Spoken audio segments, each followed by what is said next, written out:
Hai, Assalamualaikum. Welcome back to my YouTube channel. Apa khabar korang semua? Aku harap korang semua berada dalam keadaan yang sihat.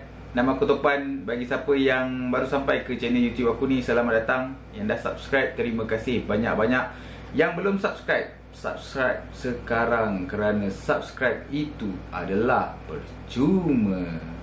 Okey, macam yang aku janjikan pada video sebelum ini, aku akan jawab komen-komen ataupun pertanyaan-pertanyaan korang secara visual. Aku harap apa yang aku terangkan ni sedikit sebanyak mampu untuk buat korang faham lebih terperinci berkenaan apa yang korang tanya itu. Jom.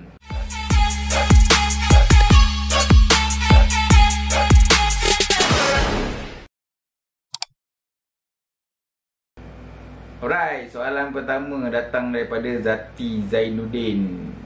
Salam, nanti share lah how to start heat press printing business, worth it or not. Bagi menjawab soalan ni, first of all, untuk start heat press business, korang kena ada printer A4 ataupun A3 size. Advantage lebih kepada A3 sebab korang boleh print artwork yang lebih besar. Nombor 2, korang kena ada plotter untuk potong vinyl. Vinyl tu apa? Nanti aku akan buat video lain. Yang ketiga adalah mesin heat press. Worth it ataupun tak, bergantung kepada cara korang marketkan bisnes korang. Kalau korang pandai untuk marketkan, benda tu worth it. Kalau korang tak pandai marketkan, benda tu akan jadi tak worth it. Right, soalan daripada Rabiah Abdullah. Bro Topan, tadi saya beli printer L3110. Lepas tu tanya kedai tu boleh convert ke pigment ink ke tak. Dia cakap Epson tak boleh, brand lain boleh. Macam mana tu Macam mana awak suruh orang itu berhenti dari jual printer? Untuk makluman, semua jenis printer Epson, tak kira series apa, boleh dikonvert kepada pigment ink. Sebab utama adalah print head yang dikeluarkan oleh Epson adalah tahan lasak dan tahan pada pigment ink itu sendiri. Soalan daripada Kairin Sabrin Ashbah. Susahnya nak sebut nama kau ni. Kairin Sabrin Sehrish Azlan Aidit. Magat panjang nama kau ni. Bro, aku ada Canon G2010. Boleh masuk pigment ink tak? Ini soalan macam ni banyak aku dapat. So, jawapannya adalah tidak boleh. Selain daripada printer Epson, tak kira lah HP ke, Canon ke, apa-apa model printer lain, memang tak boleh convert kepada pigment ink. Kenapa? Sebab macam yang aku cakap tadi, print head brand-brand lain ni tak tahan lasak macam mana Epson punya print head yang memang dibuat untuk heavy duty print. Soalan daripada Yus 90.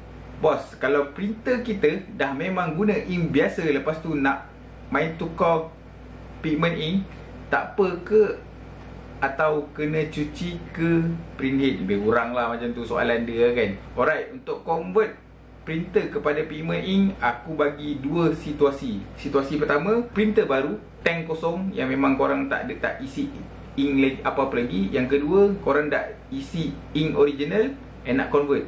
Aku terangkan yang pertama dulu, tank kosong. If korang beli printer baru, tank kosong, terus tuang je ink pigment tu, flush and boleh terus pakai. Situasi kedua, printer yang korang dah pakai ink biasa and nak convert kepada pigment ink.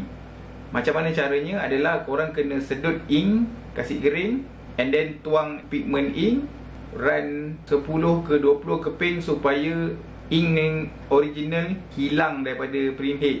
Ataupun korang boleh cuci tank, cuci print head, masukkan ink pigment yang baru. Soalan daripada Muhammad Anas alias, aku rasa bos nak tukar convert ink just beli jenis pigment je lah.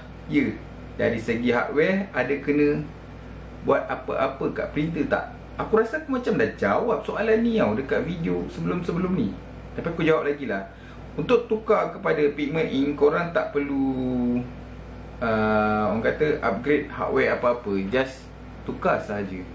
Soalan daripada Rustic Kitchen, boleh tukar ink guna L3156 tak?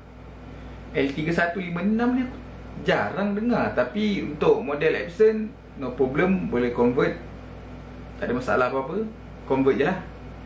Daripada Modric Izul, Assalam Bang Topan, kalau kita dah convert ink, boleh tak kita guna print dekat kertas biasa? Jawapannya adalah boleh.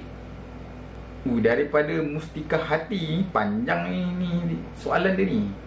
Ada yang bagi tahu saya kena modify sikit kalau nak guna art pigment ink. Betul ke?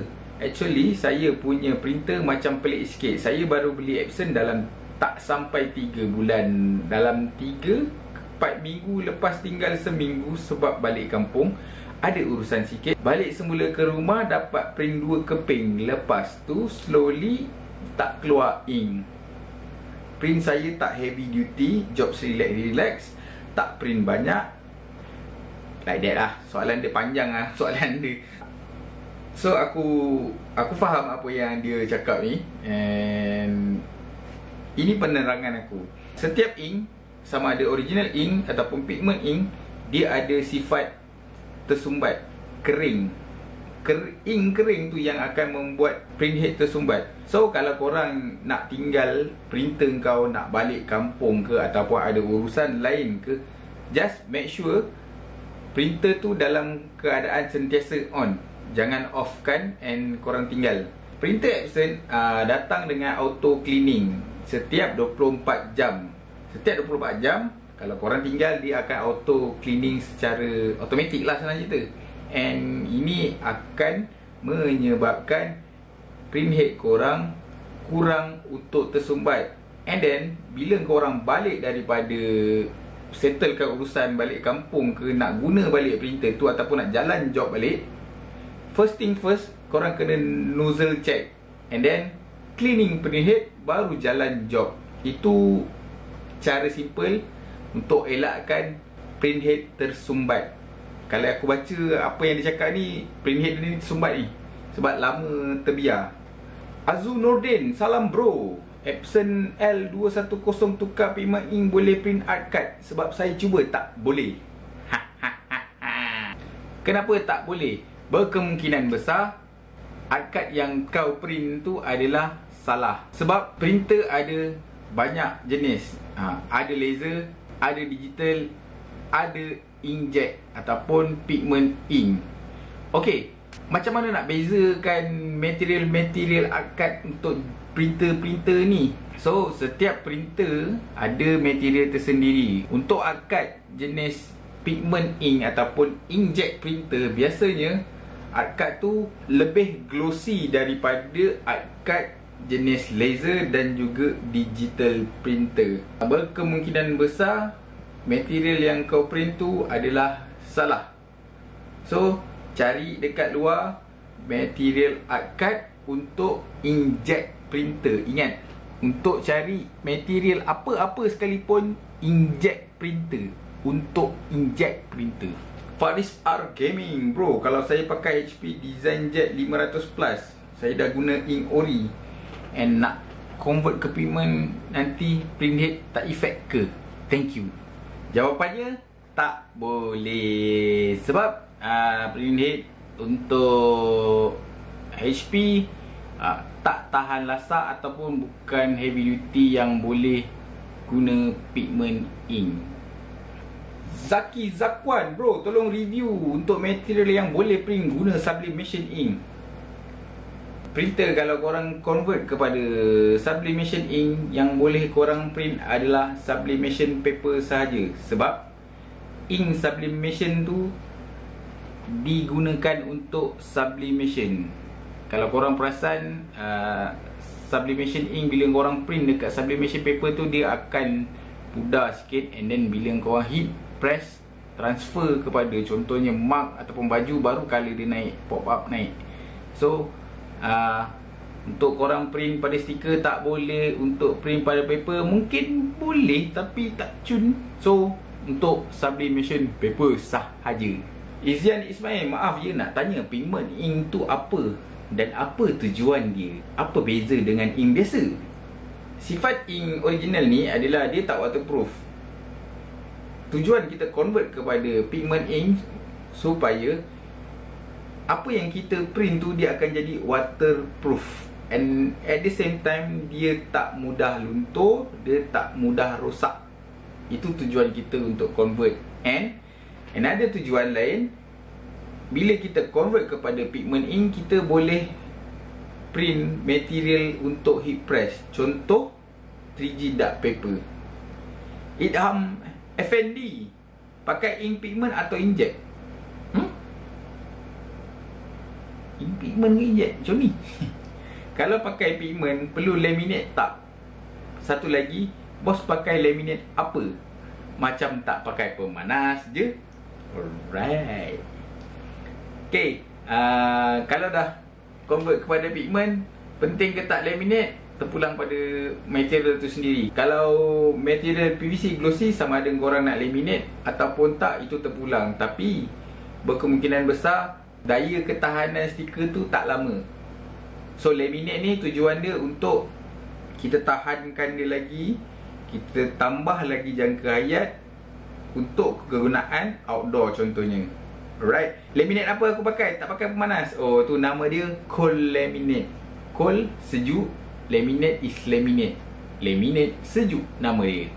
Vijayan J, bang, I guna Cameo 4 tapi I print dan potong, masa dia potong tak ikut gambar. Dia keluar sikit, nampak putih sikit. Macam nak potong, macam mana nak potong tepat? Macam mana nak potong tepat?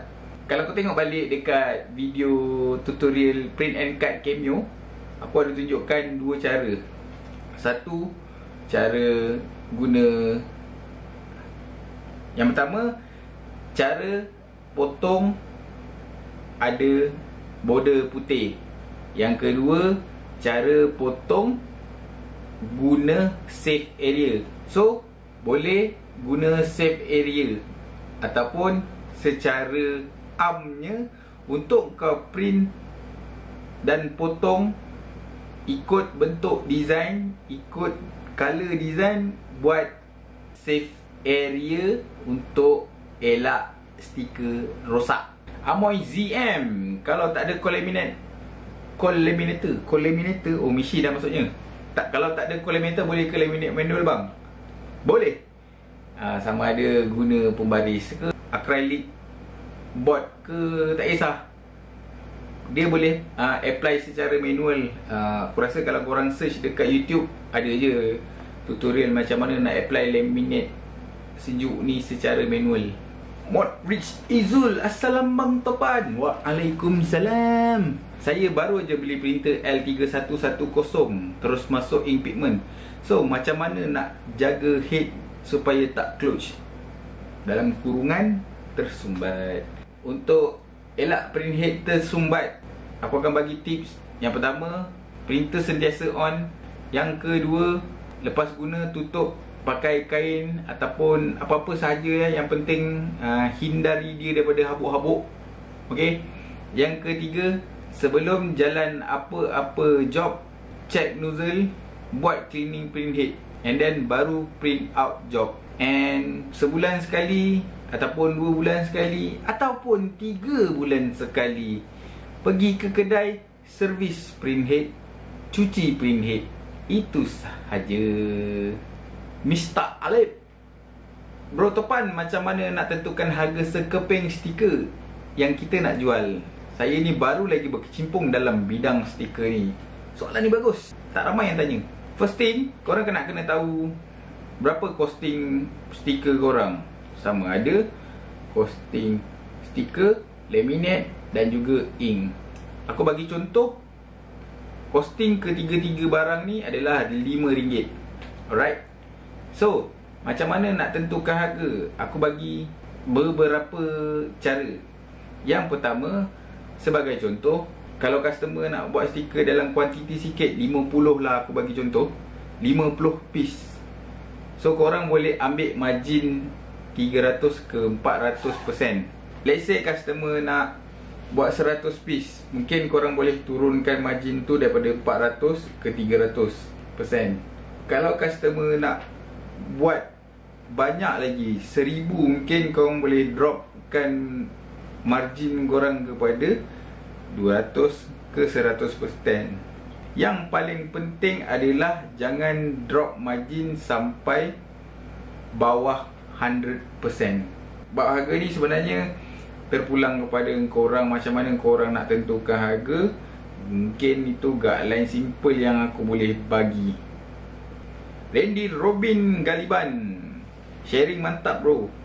Boleh share pengalaman starting business stiker, tips macam mana cari customer dan target market. Bagus soalan ni, bernas. Okay, macam mana aku mula start business printing. Aku ada video sebelum ni, kau boleh check it out. And lepas tu macam mana nak cari target market. Okay, nak cari target market ni sebenarnya bergantung kepada kau sendiri. Sama ada apa tujuan korang beli printer, apa target market korang. Kalau korang target market korang nak buat stiker-stiker kahwin sebagai contoh, go for it.